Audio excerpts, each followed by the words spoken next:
Hello, California local energy and climate colleagues. I'm Angie Hacker, the Statewide Best Practices Coordinator.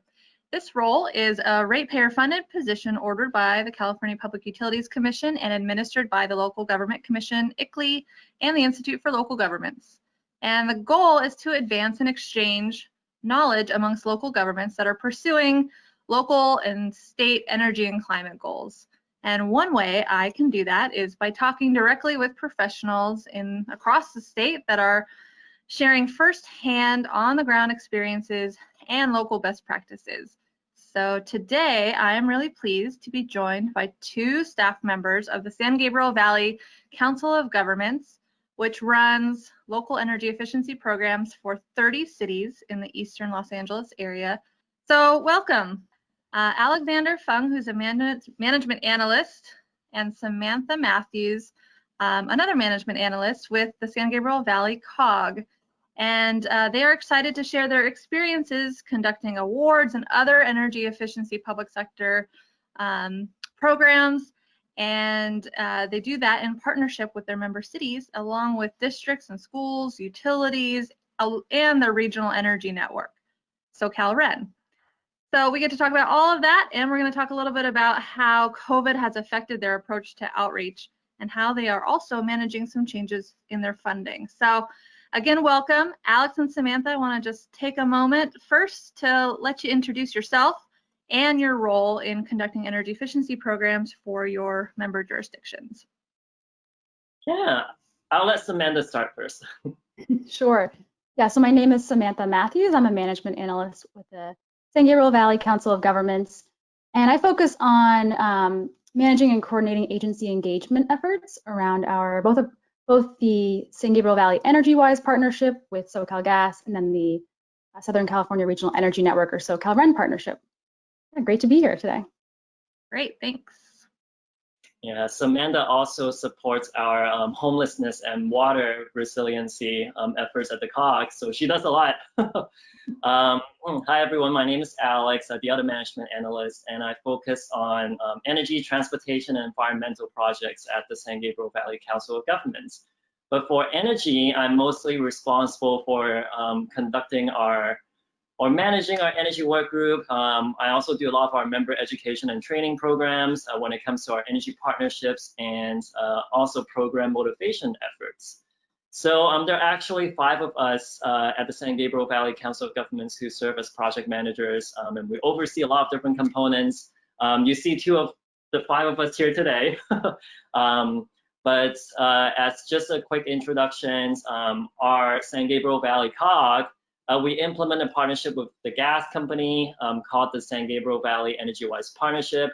And we also implement another energy partnership with the County of Los Angeles called the Southern California Regional Energy Network, or SoCalRen, as Angie has mentioned.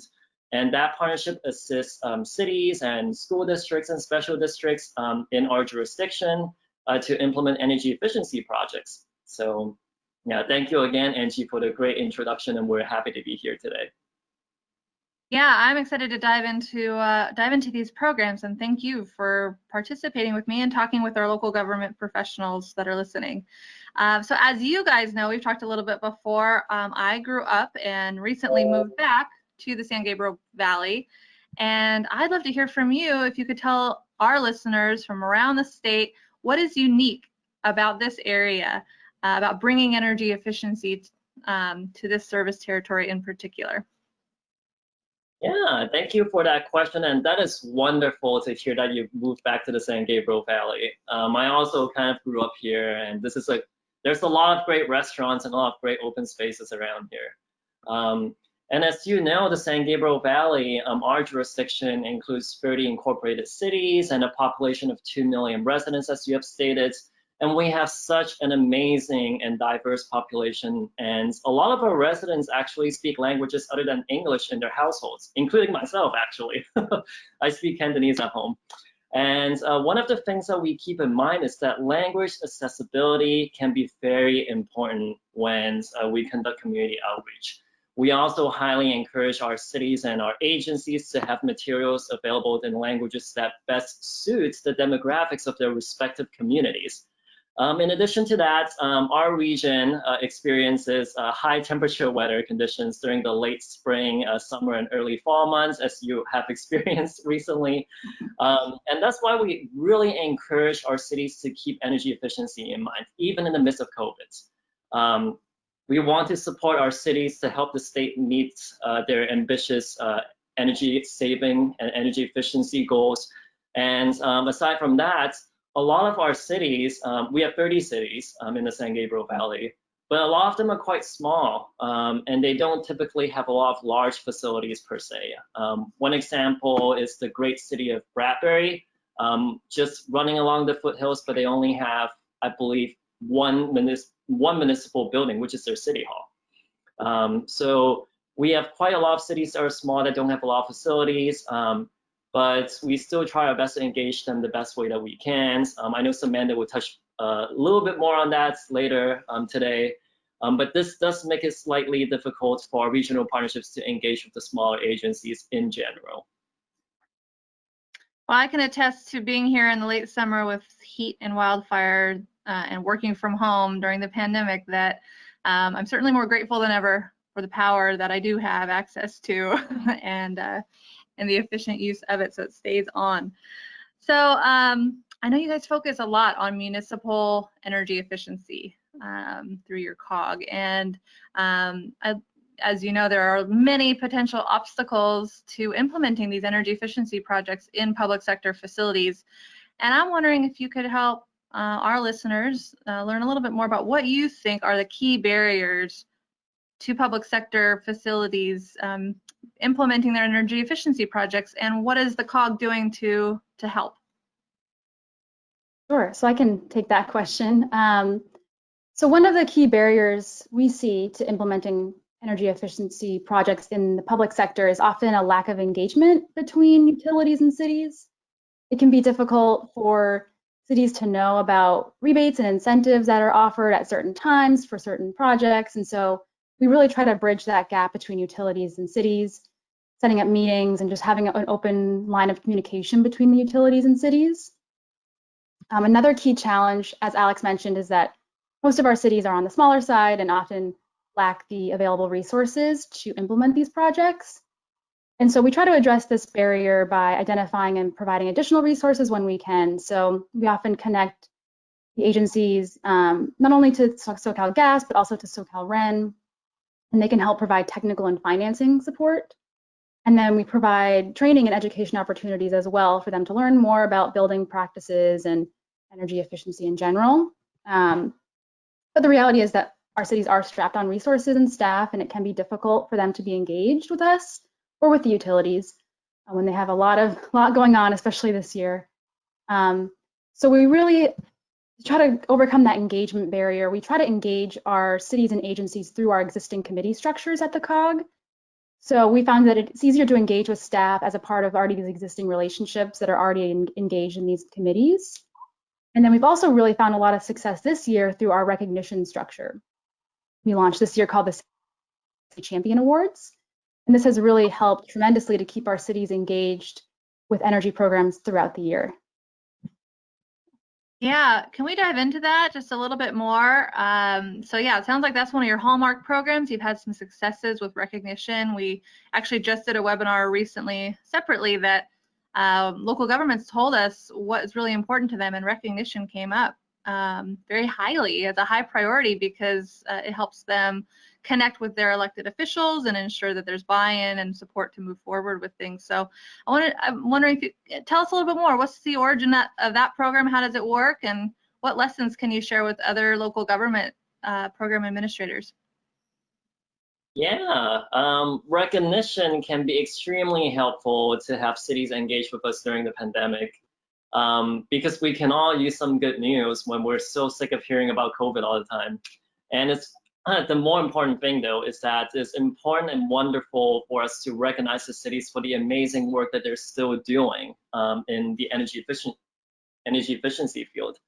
Our San Gabriel Valley Energy Champion Awards were launched earlier this year around April/May-ish, really like after the pandemic has started, and it was a way for us to motivate our cities to complete specific actions like benchmarking their facilities or meeting with us to talk about energy efficiency projects, or doing audits, or even doing energy efficiency marketing campaigns.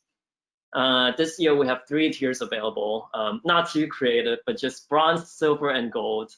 And we plan on recognizing the cities for their achievements towards the end of this year. So we're actually having a little mini virtual award ceremony next Tuesday on the 8th at our energy work group meeting. And we're excited to have Assembly Member Chris Holdens give a welcoming remarks to congratulate these cities. So, but going back, the model has really helped the cities engage with us during the pandemic, and has really sparked some friendly competitions amongst our 30 member cities. We also found that school districts love winning awards, and they have a thing about being called award-winning school. And yeah, I think we're expecting at least like 14 or 15 of our cities to be recognized at our award ceremony. And we are just super grateful that this model has helped us to connect and engage with the cities during the pandemic. And it is our intention to keep this going next year. And we're going to unveil our 2021 structure very soon. So stay tuned to that. And, it really is nice to hear some good news. You know, not many people have said anything really improved in 2020, but you guys found something that's working.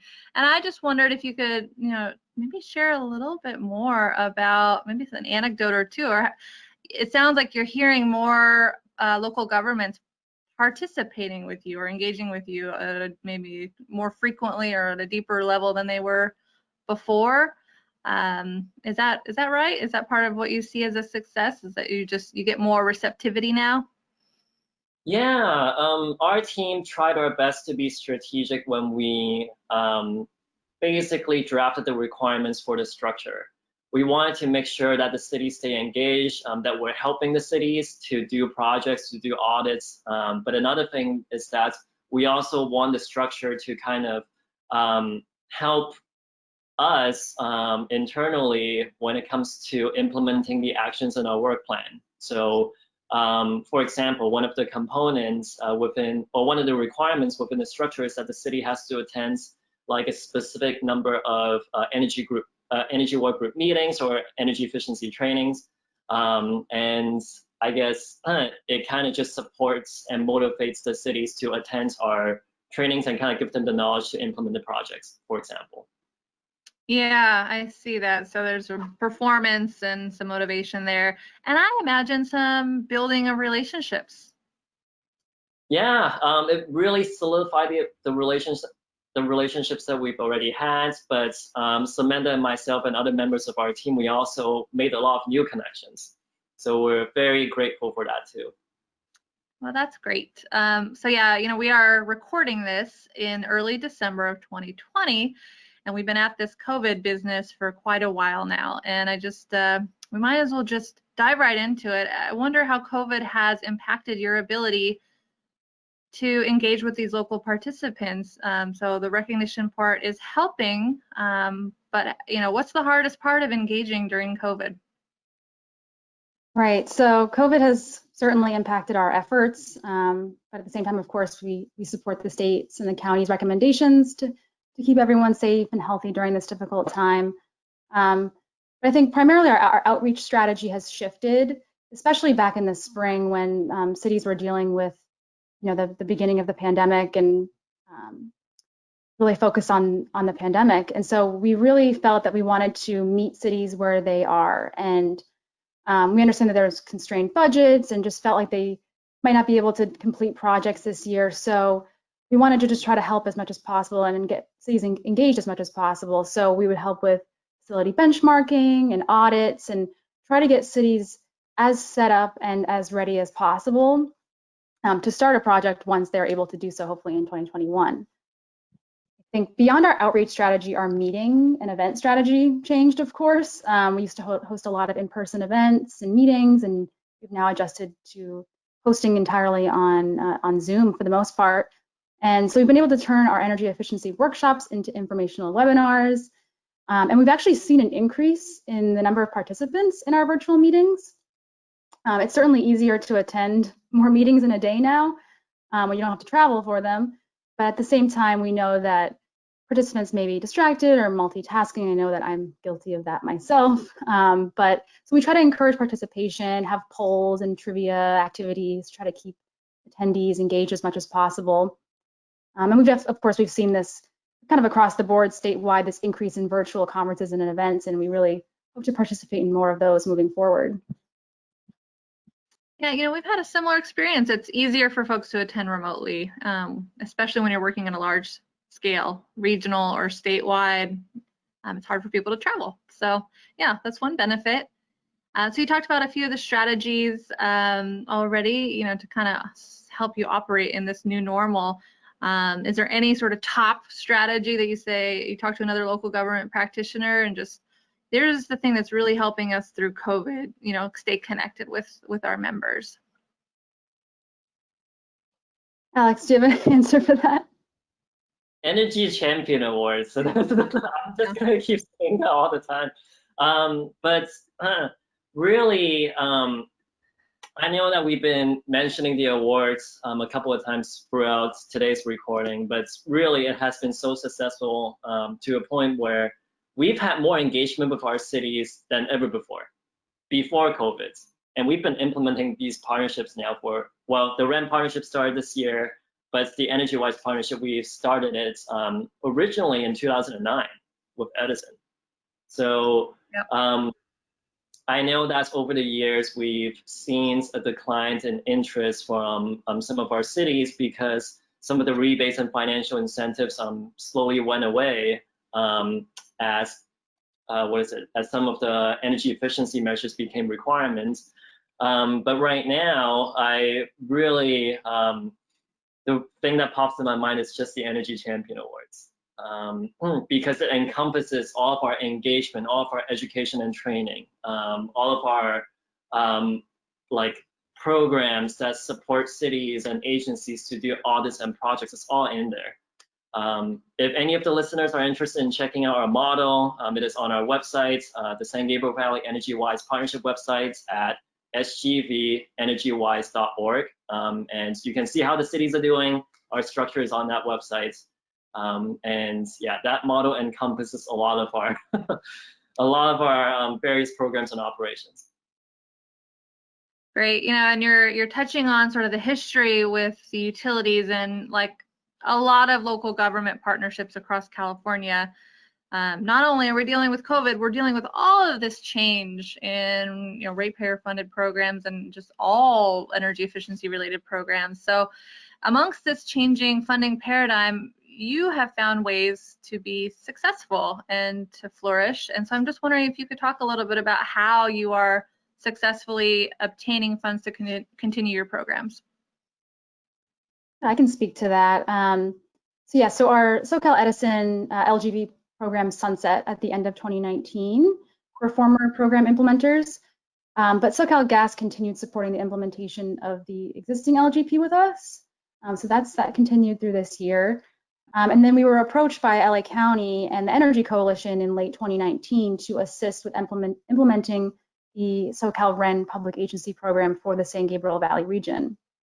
And so as a result, we're really fortunate for that because we were able to continue our role of providing guidance on energy efficiency to our cities and agencies, though in a modified fashion through both the existing SoCal Gas LGP and then the new SoCal REN regional partnership. But we've found that it's been quite successful using both of those partnerships. Yeah, and I think this is really good for other regions and local governments and COGs to hear about this potential new dynamic of a relationship between these multiple jurisdictional agencies. And I just wonder if you could kind of talk a little bit more about how that relationship formed and what roles do each organization play in administering energy efficiency programs for your area. Yeah, and I guess we can get started with the Energy Coalition in the County of Los Angeles. As we kind of previously mentioned, our partnership with the SoCal RENs started with really partnering with the Energy Coalitions and the County of LA to basically gauge interest in, like, for local governments and regional partners to have a role for the SoCal REM public agency programs. And going back, the COG actually has been a longtime partner and supporter of the SoCal REM public agency programs. And I know that we help cities to be enrolled within the REN as early as like 2013 or 14, if I'm not mistaken. That is quite a long time ago. So just having the San Gabriel Valley COG serve as a more active role and becoming like a regional partner was a natural fit. We have a very close working relationship with the Energy Coalition to implement the SoCal REM program in the San Gabriel Valley. I know that for our team, we do a lot of marketing, or a lot of regional engagement support, and we basically kind of help bridge the relationship between the RENs and like our cities and our school districts.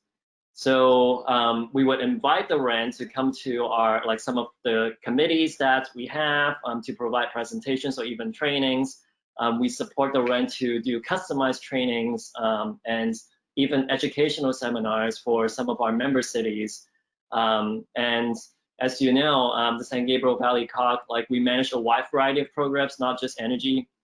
So we have a wide variety of networks with various contacts in different departments within our cities and special districts.